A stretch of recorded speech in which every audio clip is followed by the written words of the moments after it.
Auto ಸ್ಟ್ಯಾಂಡ್ಗೆ ನೆರಳಿನ ವ್ಯವಸ್ಥೆ. ಲಕ್ಷ್ಮೇಶ್ವರ ಸಿಗ್ಲಿ ಕ್ರಾಸ್ ಹತ್ತಿರದ ಆಟೋ ಸ್ಟ್ಯಾಂಡ್ಗೆ ನೆರಳಿನ ವ್ಯವಸ್ಥೆ ಮಾಡಿಕೊಡುವುದಾಗಿ ಗದಗ ಜಿಲ್ಲೆ ಪಾಪನಾಶಿಯ ಜ್ಞಾನಗಂಗೋತ್ರಿ ಇಂಟರ್ನ್ಯಾಷನಲ್ ಸ್ಕೂಲ್ನ ಸಂಸ್ಥಾಪಕ ಅಧ್ಯಕ್ಷ ಐ.ಎಸ್. ಪೂಜಾರ್ ಭರವಸೆ ನೀಡಿದರು.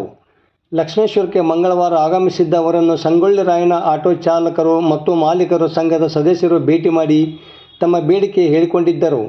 ಪೂಜಾರ್ ಅವರು ಅದಕ್ಕೆ ಸ್ಪಂದಿಸಿ ತಗಡಿನ ಶೆಡ್ ನಿರ್ಮಾಣಕ್ಕೆ ಒಪ್ಪಿಕೊಂಡರು. ಈ ಸಂದರ್ಭದಲ್ಲಿ ಶಿವಣ್ಣ ಲಮಾಣಿ, ಪುಂಡಲೀಕ ಲಮಾಣಿ, ತಾವರೆಪ್ಪ ಲಮಾಣಿ ಸೇರಿದಂತೆ ಮತ್ತಿತರರು ಇದ್ದರು.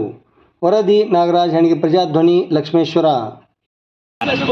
ಒಂದು ಬಹುದಿನದ ಬೇಡಿಕೆ ನಮ್ಮ ಸ್ಟ್ಯಾಂಡಿನ ಒಂದು ನೆರಳಿನ ಸಲುವಾಗಿ ಸಾಹೇಬರು ಬಂದಿದ್ದ ಅವ್ರ ಮುಖಾಂತರ ನಮಗೊಂದು ನೆರಳು ಮಾಡಿಕೊಡ್ತೀನಿ ಅಂದಾರೆ.